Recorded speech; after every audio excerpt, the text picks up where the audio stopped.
Hello and welcome back to Safety for Cruisers. My name is Eitan, and today we're going to have a bit of an interesting topic, one that I hope you'll find useful, and that is what to look for in a boat and in a captain.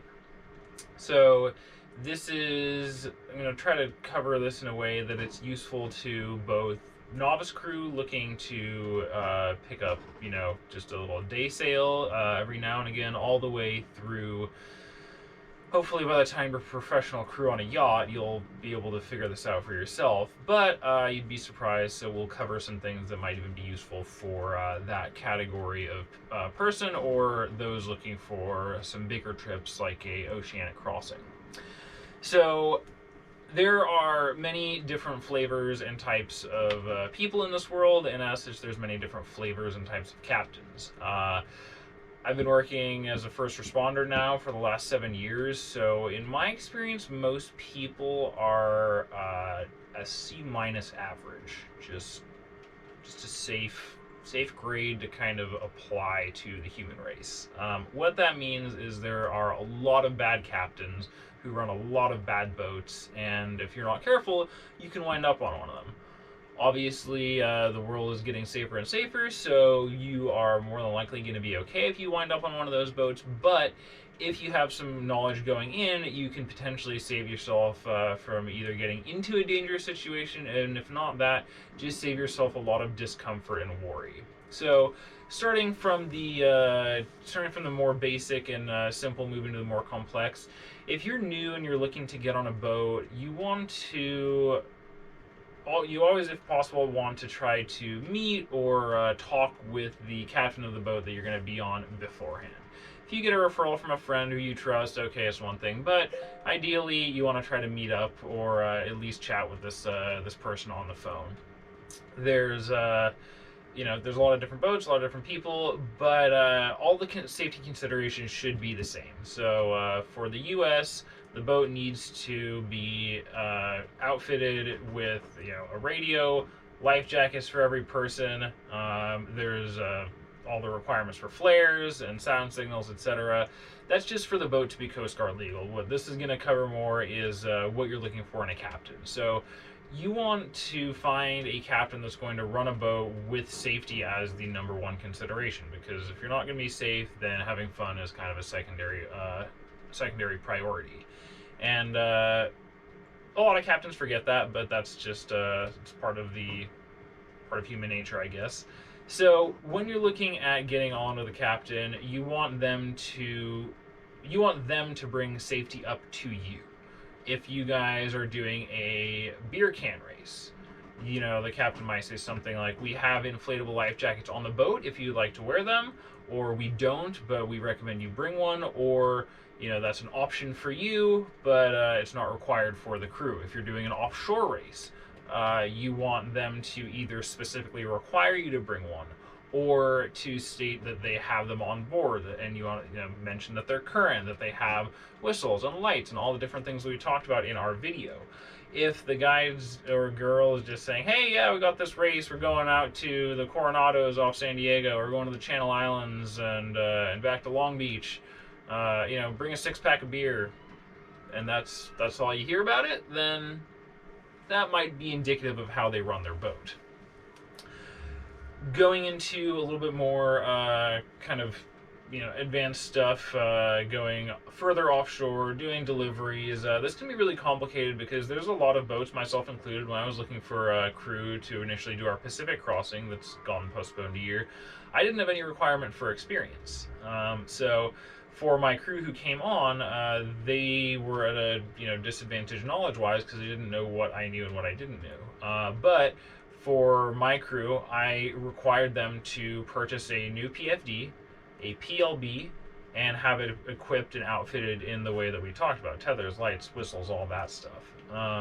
And I was very clear that was something that they could not join the boat without. I have a couple of spares, but those are spares in case something goes wrong. So I wanted to make sure that each of my crew members had the safety gear that they needed to be safe on this crossing that we were doing.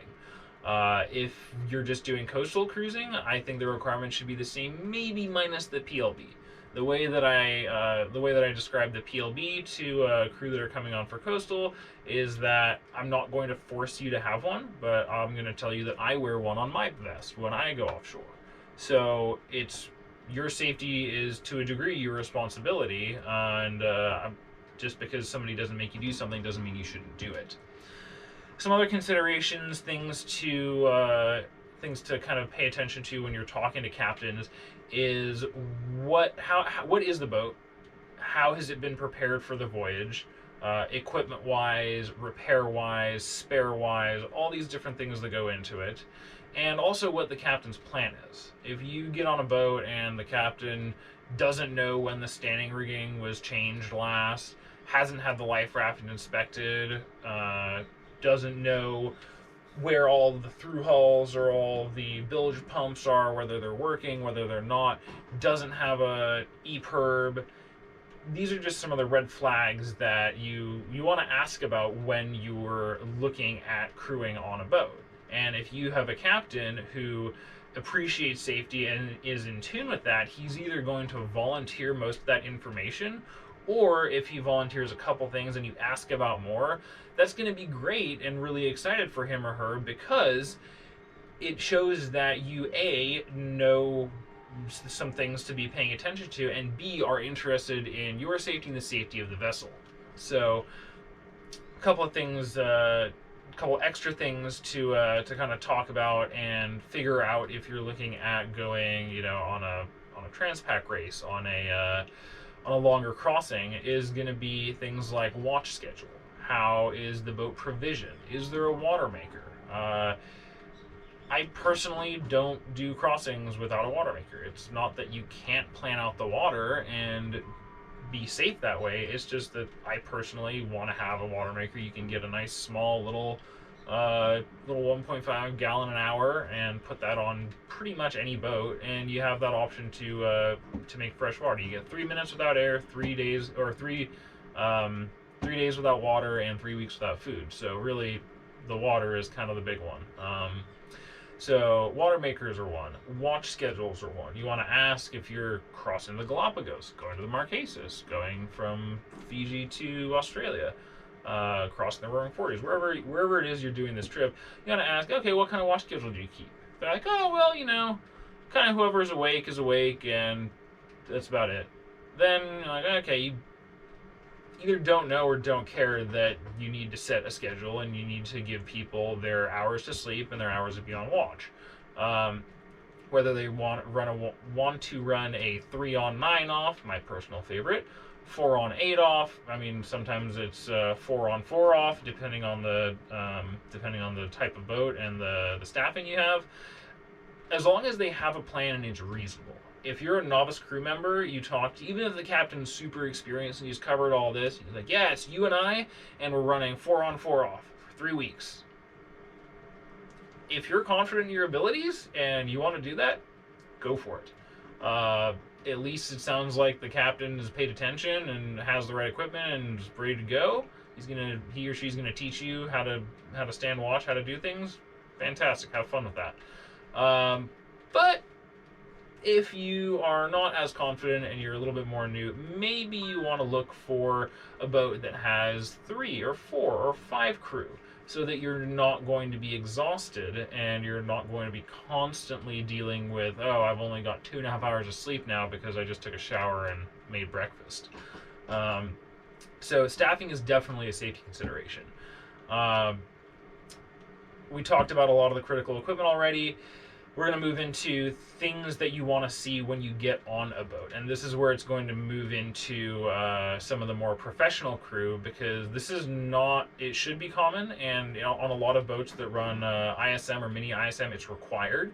But for a lot of private yachts, they don't do this. You'll show up, you'll get a tour of the boat from the captain or maybe the chief officer, and you'll get shown your cabin, where the laundry is, this, that, and the other thing, depending on what your position is, and then you're just going to kind of jump right into your routine.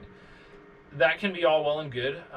If you say you're the second officer or the bosun, maybe you have the knowledge to just go and figure out where the SARTs are, where the EPIRBs are, where the life rafts are. How do you dewater the villages? It's a very different kind of world when you get into larger boats. But if you're a stewardess or even an engineer, if you're a chef, a lot of those jobs kind of count on the captain and on the chief officers and on the deck crew to handle a lot of the safety things. That is how it should be, ideally. But the way that I run vessels when I'm working on bigger yachts is that every single member of the crew needs to be capable, and not only capable, but competent in emergency preparedness, so that they can do any of the jobs that, in theory, the deck crew, the fire crew, is going to handle. So every single person, this is why STCW basic training is a requirement on commercial yachts and on commercial vessels. It tries to give you that basic training, but you only have to do that once, and then you take a refresher course that you maybe pay attention to, and you kind of get passed regardless. It's really on you to know where are the through hulls on a smaller boat like this. Does every through hull have a bung taped to it? If it doesn't, ask the captain, where are our bungs? Why are they not taped to that? Common practice, they're like, oh, we don't need it. Maybe find a new captain. You should know where all the fire extinguishers are. You should know if there's a fire suppression system on the engine, again, moving into a little bit bigger boats. If you're the chef on a yacht, you need to know where every single fire extinguisher on the boat is. You need to know where the fire stations are, so where the hoses are. You should remember from your STCW training how to use that. You should be able to don and doff an SCBA in your fire gear.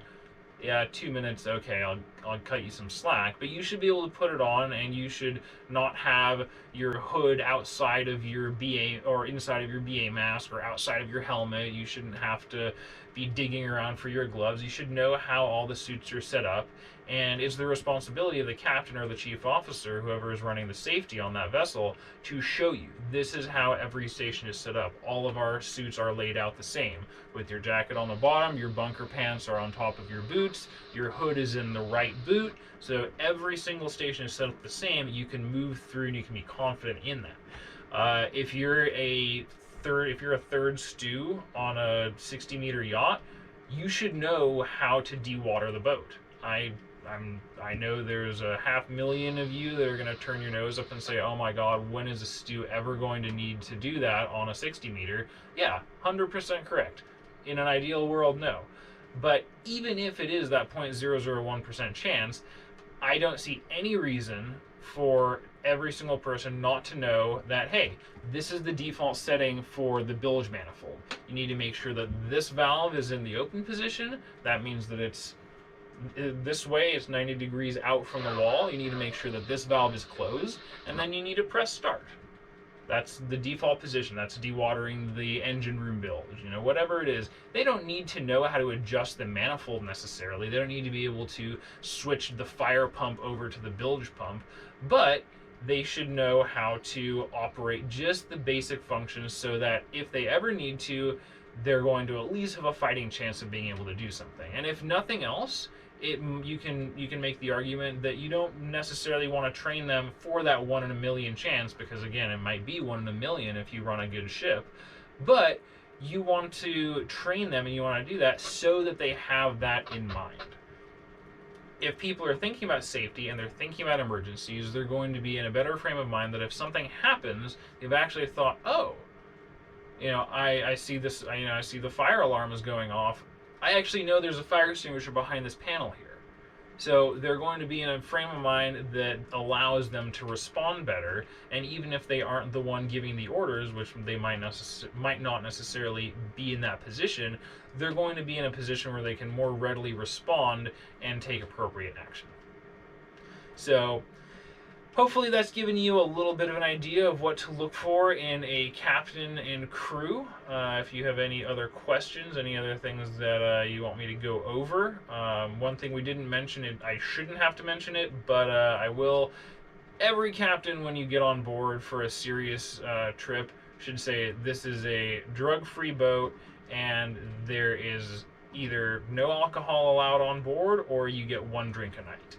If you are on a transoceanic passage and there's no drinking limits enforced by the captain, either he's got a great crew that doesn't need that, or more likely he's fine with having 3 or 4 drinks a night. I'm sorry, if you are underway and you're a couple thousand miles from anything, you are not allowed to be drinking like that.